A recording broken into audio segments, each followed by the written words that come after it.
जब हम हुकूमत को देखते हैं तो झूठ और धोखे के अलावा कुछ दिखता नहीं।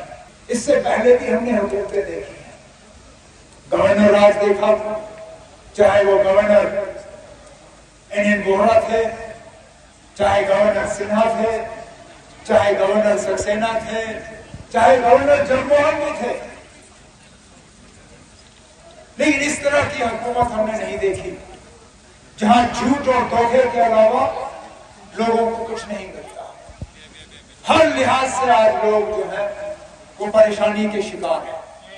मेरे साथियों ने जिक्र किया, अगर हम गिनना शुरू करें लोगों की परेशानियां तो पूरा दिन गिनते गिनते निकल जाएगा। शुरू करें तो बिजली से, जिसका कोई नामो निशान नहीं। दिन में 10-10, 12-12 घंटे कट। कहा जाता है कि शेड्यूल के मुताबिक बिजली दी जाएगी। यहां तक लोगों को कहा जाता है कि आप घर में मीटर लगाओ, मीटर लगाने के बाद कट नहीं होगा।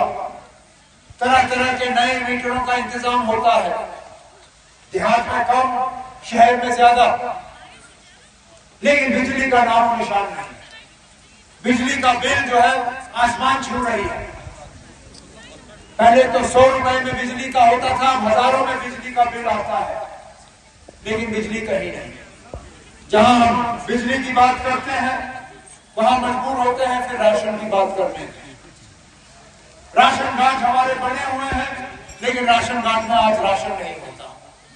चावल मुश्किल से फर्क अगर मिले भी कोटा तो 5 किलो से ज्यादा है। हमें कहा जाता है चावल छोड़ो, आटा ले लो। अब इस हुकूमत को कौन समझाए कि हम रोटी खाने वाले लोग नहीं हैं। बेशक चाय के साथ हम रोटी का एक पीस खाते हैं, लेकिन जब खाना खाने बैठते हैं तो हमें चावल चाहिए होता है। हमें आपके आटे से कोई मतलब नहीं। आप आटा अपना ले लो, पहाड़ के उस तरफ बढ़ा, हमें चावल का कोटा हमें बढ़ा के हमें यहाँ चावल खाने के लिए दे दो, लेकिन चावल हमें मिलता नहीं। मजबूरन हमें जेब से पैसा निकाल के फिर दुकानों के पास जाके वहां से चावल खरीद के फिर घर में पकाना पड़ता है। हुकूमत से हमें मिलता नहीं, चाहे BPL हो, चाहे APL हो, चाहे जो भी हो। राशन कार्ड अब इन्होंने सिर्फ सजावट के तौर पर रखे हैं, मिलता हमें वहां से कुछ नहीं है। 2019 के बाद हमें कहा गया था कि बस हालात बिल्कुल ठीक हो जाएंगे।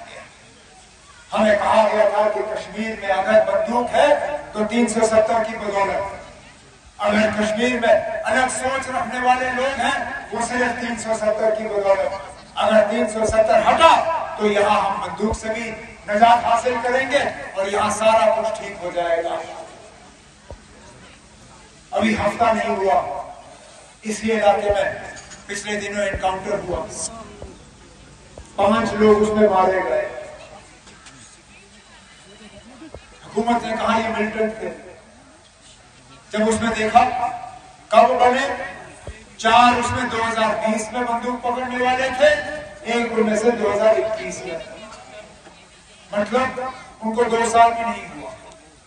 अगर बने तो 2019 के बाद बने, तो फिर कहां पे वो बात कहने के लिए तो आपने कहा कि 2019 के बाद यहां कोई बंदूक उठाने वाला नहीं होगा, सब मुतमईन होंगे, सब खुश होंगे। अगर ये बात सही है तो जो ये 5 मिलिटेंट मरे ये क्यों बने? इन्होंने बंदूक उठाया क्यों?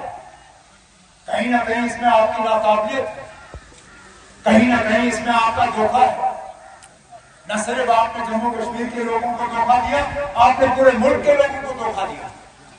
मुल्क के लोगों को कहा गया था कि कश्मीर में बस अब अमन होगा, चैन होगी, यहां कोई मुश्किल ही नहीं होगा, हालात बिल्कुल सुधर जाएंगे। नहीं हुआ। बेरोजगारी, आज भी हमारे नौजवान जो है बेरोजगारी के खात्मे के लिए रोज दुआएं करते हैं। आज भी हमारे नौजवान पढ़ लिख के मजबूर घर बैठे हुए हैं क्योंकि रोजगार का कोई उनको जरिया नजर नहीं आता।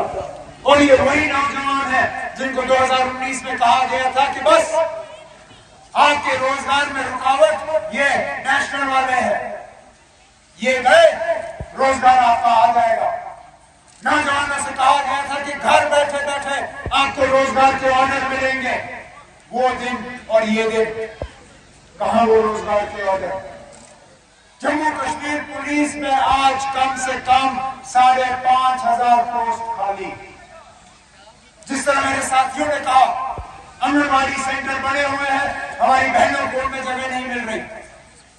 रूरल डेवलपमेंट की नौकरियां हैं, उनमें कोई लगाने वाला नहीं। कोई महकमा नहीं है जम्मू कश्मीर हुकूमत का जिसमें आज पोस्टें खाली नहीं है, लेकिन भरने का काम नहीं होता।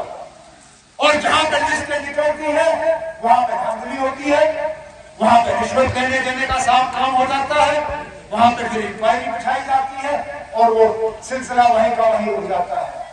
और परेशान कौन होता है? हमारा नौजवान भाई। परेशान कौन होता है? हमारी नौजवान बहन, जो आज भी रोजगार के ऑर्डर के लिए दर बदर के ठोकरें खाते हैं, जिनको आज भी खतरा है कि कल खुदा न खास्ता मैं ओवरएज हो जाऊं और मेरे पास रोजगार का कोई जरिया रहेगा नहीं। इसी के साथ साथ हमारे एसटी भाई बहने, इनके मुतालबों में कौन सी कमी आई? अपना गुजारा ये जंगल की पैदावार से करते थे। माल मवेशी पालने वाले लोग, जंगल पे भी इनका जो हक था वो भी इनसे छीना गया। जो रोजगार का इनको हक था वो भी इनको मिला नहीं। जो एसटी फंड के तहत इनकी मदद होती थी, उस एसटी फंड का भी सही इस्तेमाल नहीं। और इनसे बात करने वाला आज कोई तैयार नहीं। हमारे हुक्मरान जो है वो तस से मस्त नहीं, आते हैं, बैठते हैं, निकल जाते हैं, सुनने के लिए कोई तैयार नहीं होता। मामूली सी बात, सुभाषनामा यहां पढ़ा नहीं गया, लेकिन गौर से हमने उसको देखा। कई सारी बातें उसमें आई, लेकिन शायद सबसे अहम मुतालबा जो यहाँ पे उसमें डाला गया वो यहाँ लिफ्ट इरिगेशन स्कीम के लिए। पानी आपका, उस पानी पे हक आपका, मांगते आप सिर्फ लिफ्ट इरिगेशन स्कीम हो।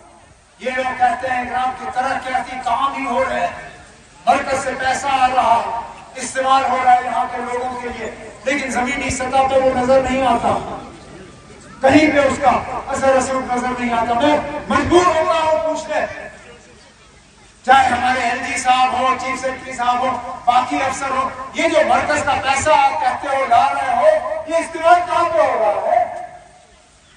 आखिरकार चलिए ना, हमारी हुकूमत नहीं है, कहीं ना कहीं तो आपकी हुकूमत और लोगों के दरमियान फासला जो है वो बढ़ गया है।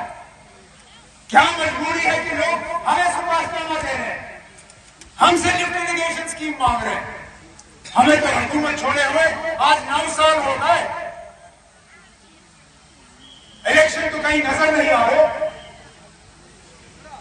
यहां तो पंचायतें भी खत्म हो गई, म्युनिसिपैलिटियां भी खत्म हो गई, एमएलए तो गए हुए 5 साल से ज्यादा हो गए। लेकिन आज भी लोग जब मांगते हैं तो हमसे मांगते हैं, क्योंकि आपके पास ये पहुंच नहीं पाते। और इंशाअल्लाह मेरा वादा आप लोगों से है, इलेक्शन से ही हमेशा के लिए भाग नहीं सकते। कल नहीं तो परसों, परसों नहीं तो तरसों इनको इलेक्शन कराने ही होंगे, और इंशाअल्लाह इन इलेक्शनों में जीत आपकी होगी, जीत इस हल के निशान की होगी।